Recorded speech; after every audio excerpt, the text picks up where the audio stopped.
Bonjour à tous, alors on se retrouve aujourd'hui pour le dernier tuto de notre jeu qui est maison. Alors vous avez eu les tutos pour les plateaux, les cartes, etc. Donc je vous remettrai en barre d'infos les liens pour faire ceci. Maintenant, la dernière étape pour finaliser notre jeu va être de se créer une boîte pour ranger tout ça, voilà, dans notre placard, pour tout y conserver et finaliser, voilà, notre beau jeu maison. Pour faire la boîte qui correspond aux mesures de mes plateaux de jeu, j'ai prévu 2 rectangles de grand papier, donc un de 37 par 31 cm, 37 par 31, et un second légèrement plus petit de 35,3 par 29,3. C'est très précis, mais parce que je veux pas que ma boîte s'ouvre trop facilement. Donc j'ai prévu ça. Alors moi j'ai utilisé des grandes feuilles de craft. Mais si jamais vous n'avez pas ça, vous pouvez soit en papeterie acheter des formats, des grands formats raisin. Ouais, le A3 passera pas. Sinon, ce que vous pouvez faire, si dans vos placards et comme moi vous conservez un peu de tout, les cartons qui sont dans qui entourent le papier cadeau entoure. Voilà, c'est des rouleaux de papier cadeau. Je vais y arriver, c'est ma reprise, hein, donc si je bafouille un peu, excusez-moi. Les rouleaux de papier cadeau, ils font la bonne taille. Hop. Alors moi évidemment je ne l'ai pas encore aplati. Je vous conseille, si vous utilisez ça, de prendre votre temps et de bien l'aplatir. Mais vous voyez que moi, alors attendez, je vais vous montrer avec la plus grande. Désolée pour le bruit. Hop, elle passe. Attendez, vous ne voyez pas. Elle passe. Voilà. Donc vous pouvez utiliser de la récup. Alors bon, moi il faudrait que je prenne le temps de les aplatir correctement. Mais vous voyez que l'épaisseur de ce carton et l'épaisseur du mien, c'est kiff kiff. Je le trouve un petit peu trop fin. Mais j'ai prévu du papier déco. Donc je pense que le tout consolidera bien la boîte. J'ai prévu également donc de la colle, des ciseaux, un crayon, une perforatrice ronde, des pinces, une règle, mon massicot, mais alors cette fois-ci il me servira uniquement qu'à plier parce que j'ai découpé mes feuilles avec une règle, un cutter. Et pour le système de fermeture, j'ai trouvé une petite idée pour utiliser les petites attaches qu'on a séparées de nos pinces à papier pour faire notre jeu, et on va en utiliser une ou deux selon vos choix pour faire le système de fermeture de notre boîte. Donc on va se servir de ça. J'ai prévu une attache parisienne, une chute de papier et du ruban élastique. Alors prévoyez environ 30 cm. Là je ne l'ai pas encore coupé parce que il va m'en rester un bout, mais je préfère le couper au dernier moment. Là c'est un élastique qui me restait de chez Action. Donc il est assez large, il doit faire 1,5 cm de large. Mais prenez ce que vous avez dans vos tiroirs. Voilà, donc une fois que tout ce matériel-là est prêt, on va pouvoir démarrer notre boîte. Donc on va commencer par le fond de notre boîte. Ce que j'ai fait, c'est que j'ai mesuré mes plateaux en comptant un petit peu plus large quand même pour qu'il y ait un petit peu de place. Et j'ai rajouté sur les 4 côtés une hauteur de 3,5. Donc c'est comme ça que je suis arrivée à 37 par 31 cm.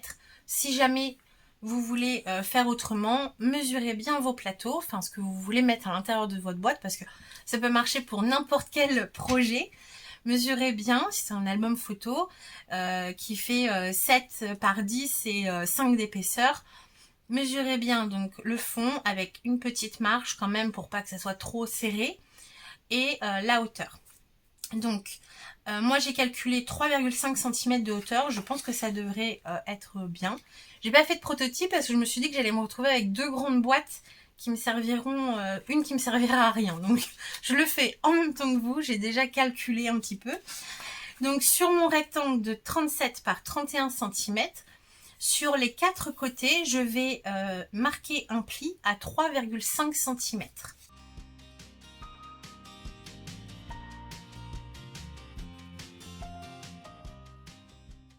Vous voyez comme j'ai fait en fait, ça passe dans le massicot. J'ai commencé par les plis sur les petits côtés qui rentrent dans la hauteur de mon massicot.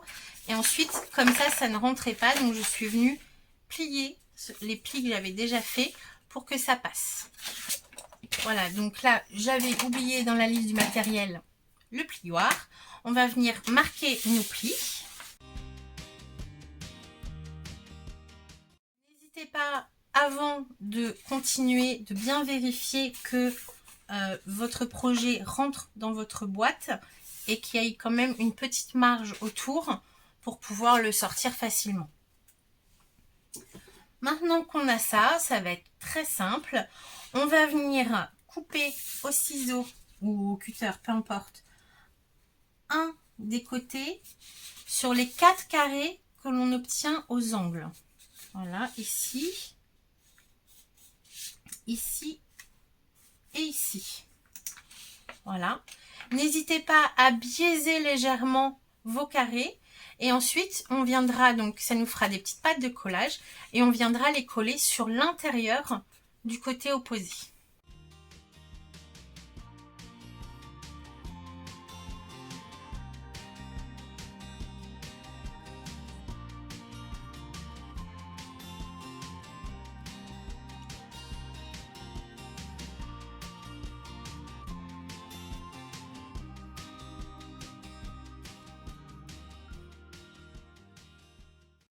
Boîte est finie, donc vous voyez j'ai coupé, biaisé légèrement mes languettes de collage et je suis venue les coller à l'intérieur. Alors prenez bien votre temps pour aligner le pli juste à l'arête ici avec le bord de votre papier. Voilà, et vous devez obtenir ceci. Alors maintenant qu'on a fait donc le fond de boîte, on va faire le couvercle. Pour le couvercle, on va procéder exactement de la même façon, sauf que les dimensions vont être différentes. Ici, j'ai choisi que ma boîte qui fait 3,5 cm de haut, j'avais envie de laisser que mon couvercle n'aille pas jusqu'en bas de ma boîte, donc sinon j'aurais fait également 3,5. Mais ça tombe rarement pile poil, donc j'ai décidé de laisser le 1 cm visible de la boîte une fois que mon couvercle est positionné dessus. Je vais faire donc des marges sur les 4 côtés à 2,5, plier mes plis, appuyer mes plis, couper les angles et faire exactement la même chose, coller les languettes sur l'intérieur et laisser un petit peu sécher.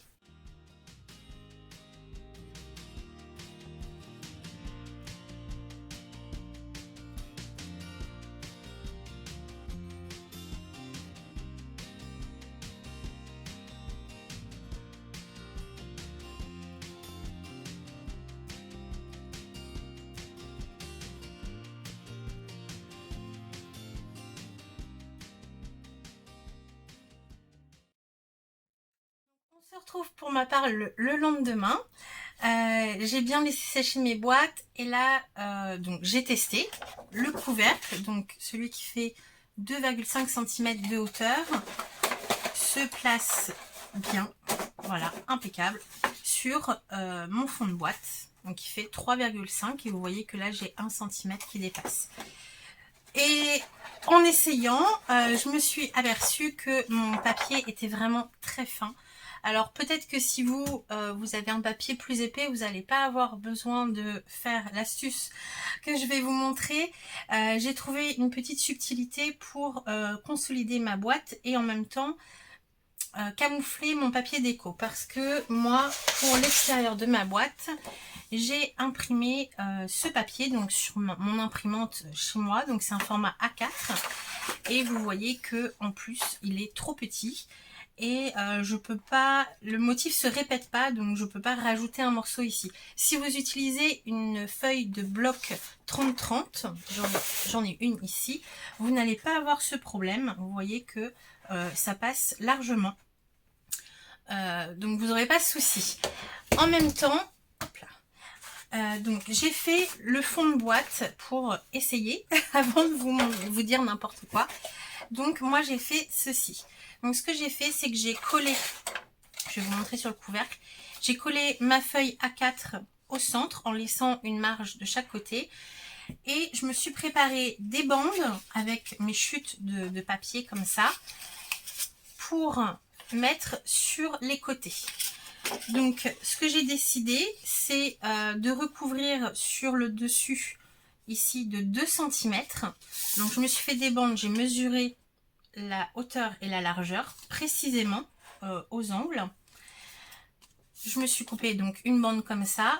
J'ai fait un premier pli à 2 cm et ici j'ai coupé à 2,5, donc ça me fait une bande de 4,5 pour le couvercle, parce que je voulais consolider les bords. Donc du coup mon papier sera doublé sur les bords et il viendra recouvrir la marge non recouverte par mon papier déco de 2 cm sur le dessus.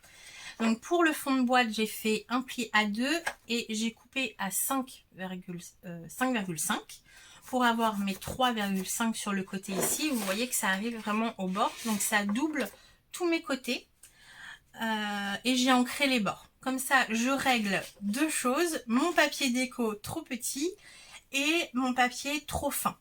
Ce que je pense faire ensuite, c'est avec un papier cette fois-ci 30-30, je pense que je vais recouvrir le fond intérieur de ma boîte et de mon couvercle pour reconsolider le tout.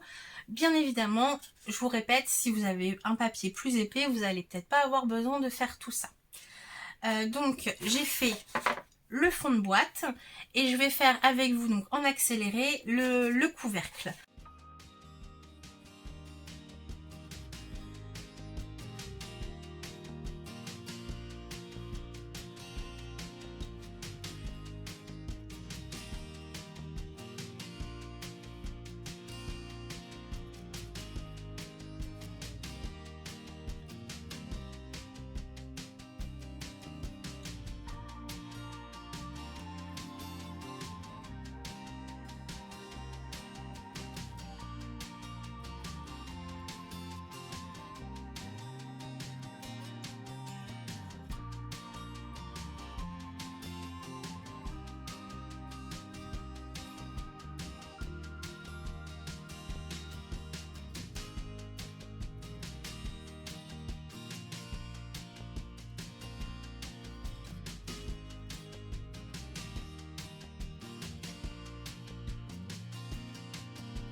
J'ai fait la décoration de mon couvercle, mais surtout avant de venir coller le papier déco à l'intérieur du couvercle.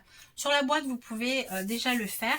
On va s'occuper du système de fermeture. Moi, j'ai décidé d'en faire un parce que la boîte est grande.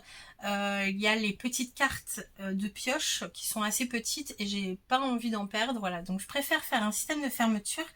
Et en plus, j'ai trouvé une petite idée pour utiliser nos crochets qu'on a détachés de nos pinces à papier pour faire les plateaux de jeu. Donc je fais un peu de place et on fait le système de fermeture ensemble. Pour faire notre système de fermeture, on va avoir besoin d'une chute de papier. Alors moi j'ai pris une chute qui m'a servi au couvercle. J'ai choisi une perforatrice ronde, mais vous pouvez prendre un carré, peu importe, ça n'a aucune importance. Simplement, il faut que votre motif, donc je vais vous montrer, soit assez grand pour cacher les pattes. Voilà, de notre attache. Alors attendez, je vais vous zoomer un petit peu. Voilà, je pense que vous allez mieux voir. Voilà, les pattes de mon attache, donc les deux petites pattes qui dépassent, il faut qu'elles soient camouflées par le motif que vous allez choisir. Donc moi, vous voyez mon cercle, j'ai quelques millimètres de chaque côté des pattes, donc c'est parfait. Je vais découper 2 cercles comme ça. Hop. Et je pense qu'après, je vais revenir faire des cercles avec mon papier motif pour rappeler le décor. Mais bon, c'est facultatif. Donc, ce que je fais, c'est que je prends une patte, je la mets à peu près à la moitié de mon cercle. Et là, je vais venir prendre donc la bande élastique et je vais venir l'installer sur le cercle, à peu près sous la pince, comme ceci.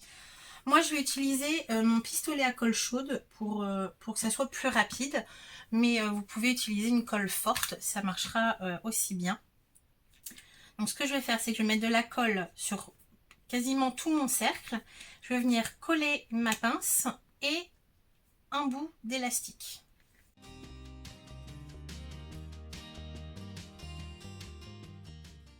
Maintenant que les 2 éléments sont... J'ai de la colle partout sur les doigts, désolée. Maintenant que mes 2 éléments sont sur mon premier cercle, je vais pouvoir venir coller mon second cercle par-dessus pour camoufler le tout.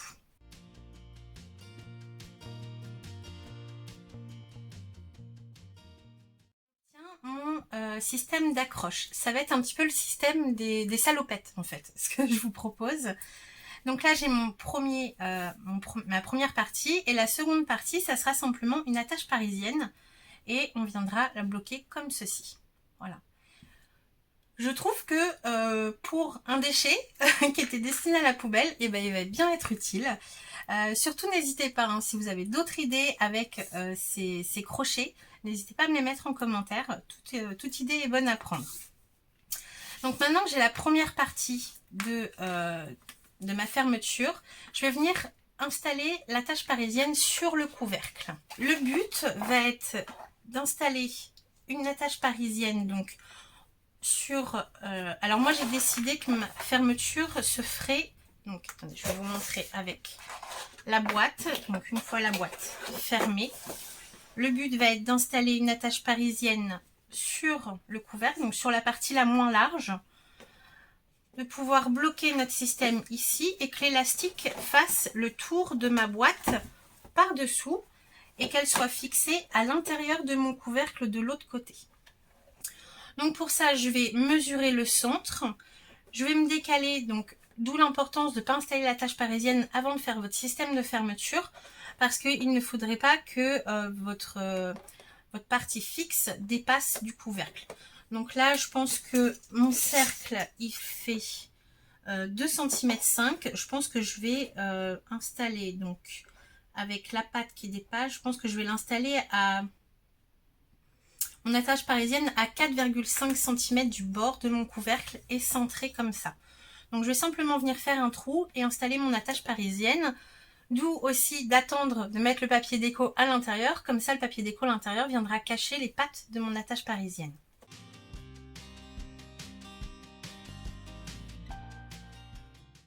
J'ai fait mon trou centré à 4,5 cm du bord de mon couvercle. Avant de fermer l'attache parisienne, vérifiez bien que votre accroche puisse se fixer dans l'attache, donc que ça passe, hein, même s'il faut mettre un petit peu en biais. Et surtout de ne pas caler l'attache parisienne trop près du papier pour avoir la place par la suite de venir fixer le crochet de l'attache.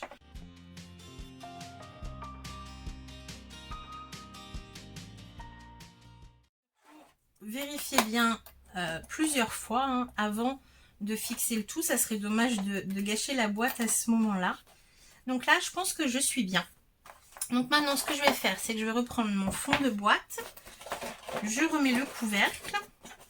Maintenant que mon attache est fixe, je vais pouvoir venir faire le tour de ma boîte avec mon élastique. Alors, ne tendez pas trop l'élastique, hein. Il faudrait pas qu'elle vienne écraser la boîte, simplement pour maintenir fermée. et pouvoir donc avec l'élastique avoir un petit jeu pour pouvoir venir l'ouvrir. Donc là je pense que je suis bien. Je prends ma mesure ici et je vais venir couper à ras de ma boîte là. Donc vous voyez que mon élastique a fait tout le tour. Comme ça je vais pouvoir coller l'élastique à l'intérieur de mon couvercle. Mesurer pour vous donner la distance vraiment de l'élastique qu'il vous faut. Je crois que j'avais mesuré environ 30 cm. Ouais, j'en ai un peu plus. Un peu plus, mais j'ai pris de la marge pour coller à l'intérieur. Si vous avez 30 cm minimum pour les dimensions que je vous ai données, ça serait... voilà, c'est le minimum. Je vais marquer le centre du côté. Donc là, c'est environ 15 cm. Voilà, je me fais une marque, alors vous n'avez rien vu du tout, je me suis fait une marque au crayon à 15 cm ici pour venir coller. Alors, je ne suis pas dans le bon sens. Alors moi, le sens ici a une importance pour moi parce que j'ai un côté mat et un côté brillant à mon élastique et j'aime pas trop le côté brillant. Donc je fais attention au sens. Si vous avez un élastique pareil des deux côtés, ça n'a pas d'importance. Je vais venir mettre de la colle chaude sur la partie de mon couvercle où j'ai fait ma marque et je vais venir coller mon élastique sur l'intérieur du couvercle. Vous voyez que là, c'est mon extérieur. Le côté opposé à mon épingle, à mon attache parisienne, je centre et je viens coller sur l'intérieur.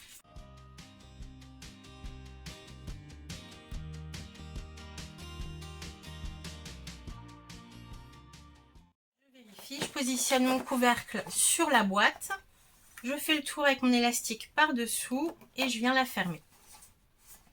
Voilà ce qu'on obtient. Alors j'aime bien ce système parce que d'une, ça laisse libre le dessus de la boîte plutôt que de mettre un ruban ou un autre système, voilà, qui prend de la place sur le dessus. Comme ça, je vais pouvoir venir faire une déco sur, si je le souhaite, sur le dessus de ma boîte. Et une fois qu'elle est ouverte, le fond de boîte en lui-même n'a aucun élément en fait. Tout est sur le couvercle. Donc je trouve que c'est assez pratique. Voilà, dites-moi ce que vous en pensez. Moi je suis plutôt contente de ma trouvaille. Voilà, je trouve que ça fait bien le job. Et ça décore. Voilà, donc je vais finir de décorer ma boîte. Je pense que je vais écrire sur le devant qui est-ce, je pense. Je vais peut-être venir rajouter du papier déco sur les bords de mon couvercle et le papier à l'intérieur. Donc je vous laisse, il n'y a rien de compliqué dans tout ça. Je fais ça hors caméra et je viens vous montrer le résultat final. Donc à tout de suite. Voilà ma boîte de jeu terminée. J'ai fait une petite décoration sur le dessus, mais sans mettre de volume parce que je multiplie les boîtes de jeu, donc il faut qu'elles se superposent sans que rien ne gêne. Après, si c'est pour offrir ou quoi, vous pouvez peut-être vous permettre un petit peu de volume. Donc là, j'ai écrit donc avec... j'ai rangé mes tampons. C'est une planche de tampons de Schweinflower, je crois que c'est l'alphabet de la collection Voyage Imaginaire, où il y a donc tout l'alphabet, le tiret, le point d'interrogation. J'ai utilisé une autre planche de Schweinflower pour les taches et les fleurs. Alors je voulais une petite touche féminine vu que moi j'ai choisi de le faire que avec des visages de femmes. Je voulais que ça soit une petite touche féminine, donc j'ai mis des fleurs et là ce sont des tampons de Happy Little Fox. Pour tamponner, vu que j'avais déjà monté mon couvercle, j'ai simplement pris les plateaux de jeu que j'ai retournés et ça m'a fait la hauteur stable pour pouvoir tamponner dessus. L'alphabet, je l'ai tamponné, détouré et recollé. Donc pour coller droit, vous mettez un morceau de une bande de masking tape tout le long et vous collez voilà, au bord. Donc je vais vous la montrer maintenant qu'elle est vraiment finie. Donc mon système d'attache, je l'ouvre, j'ai collé du papier dans le fond. Ici donc j'ai pu ranger, alors là c'est une chute de papier de l'extérieur, je pense que je vais essayer de trouver la règle du jeu sur internet et la mettre dedans. Et à l'intérieur donc j'ai mes deux plateaux de jeu et mes cartes pioches, voilà. Et j'ai encore mis un papier dans le fond de la boîte pour consolider, mais tout se passe bien, hein, il n'y a pas de souci. J'avais peur que mon papier soit un petit peu trop léger. Et hop, je referme, donc avec mon élastique. Je passe le crochet ici et j'ai rajouté également des bandes de papier déco sur les côtés de mon couvercle. Et vous voyez que là, tout est bien fermé. Je peux faire comme ça, hop, il n'y a pas de souci, tout est bien dans sa boîte et il reste. Voilà, donc c'était le dernier tuto, la dernière étape pour finaliser notre jeu maison. Surtout si vous avez des idées, donc je vous rappelle que celle-là c'est par une parmi vous, donc Soumia, qui m'avait soumis l'idée de faire un jeu qui est. Je suis très longue à trouver l'idée, le système, mais c'est toujours un vrai plaisir. Si jamais vous avez vous aussi une envie d'un jeu de société fait maison, n'hésitez pas à me le mettre en commentaire, j'y réfléchirai et puis à l'occasion vous verrez la vidéo sortir. Voilà, donc moi je vous souhaite bon scrap, amusez-vous bien à le créer et à y jouer ou à l'offrir. Et moi je vous dis à très bientôt dans un prochain tuto. Bye bye!